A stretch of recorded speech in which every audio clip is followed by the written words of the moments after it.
Hello বন্ধুরা, কেমন আছো সবাই? আশা করি সকলে ভালো আছো। আজকে বিকালে চলে আসলাম একটু ঘুরতে মাঠে অনেকদিন আসি না, তো ভাবছি কি মাঠে একটু যাই, কারণ মাঠে একটু ঘুরতে ইচ্ছা করছে, তাই একটু ঘুরতে আসলাম বন্ধুরা। চলো একটু ঘুরে দেখি। বিকালকার এই মাঠের যে অপূর্ব দৃশ্যটা দেখতে খুবই ভালো লাগবে, তাই না বন্ধুরা? ভিডিওটা যদি ভালো লাগে তাহলে অবশ্যই একটি লাইক করো, কমেন্ট করো এবং সাবস্ক্রাইব করে আমার পাশে থেকো প্লিজ বন্ধুরা। তো দেখো বন্ধুরা, এটা হচ্ছে মূলা। এই দেখো মূলা হয়ে গেছে। তো দেখো, এই যে মূলা হয়ে গেছে, দেখতেই তো পাচ্ছ মূলা হয়ে গেছে। আর এদিকে দেখো, মানে পেঁয়াজের চারা দিয়েছি। এই যে এগুলো হচ্ছে পেঁয়াজের চারা, পেঁয়াজ পেঁয়াজ লাগানো হবে। পেঁয়াজের চারা দিয়েছে দেখো কতগুলা। আর এই দেখো বন্ধুরা, এটা হচ্ছে পালং শাক। এই যে পালং শাক দেখতেই তো পাচ্ছ। এই দেখো পালং শাক, এই দেখো পালং শাক কিন্তু খেতে অনেকটাই ভালো লাগে, কারণ দেখা যায় মাছ দিয়ে রান্না করলে অনেকটাই সুস্বাদু হয়, তাই না বন্ধুরা?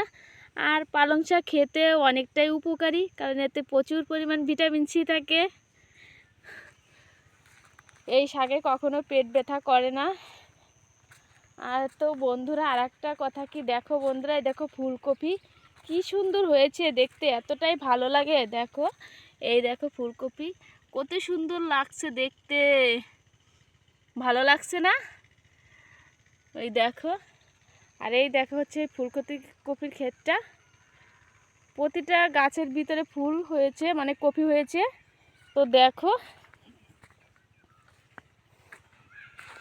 এই দেখো, এই দেখো ফুলকপি, এই দেখো কিভাবে হয়ে রয়েছে, অনেকটাই ভালো লাগছে দেখতে। ওই দেখো কি সুন্দর দেখতে।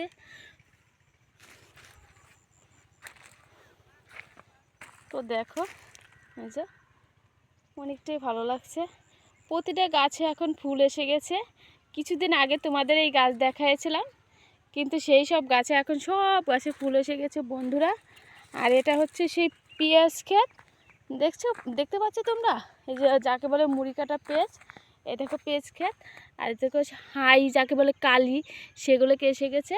এগুলো ভেঙে দিয়ে তারপরে দিতে হয়, তা না হলে পেঁয়াজটা বড় হয় না। দেখো কত সুন্দর দেখতে লাগছে বন্ধুরা। এই যে কপি গাছের তো দেখতেই তো পাচ্ছ, কপি গাছটা কপিগুলো দেখতে অনেকটাই ভালো হয়েছে। তাই বিকালে তোমাদের এই মাঠে একটু ঘুরে দেখালাম। এই দেখো, হ্যাঁ ভালো লাগছে না? কপিটা দেখতে অনেকটাই ভালো লাগছে না বন্ধুরা? অনেকটাই ভালো লাগছে, তাই না বন্ধুরা?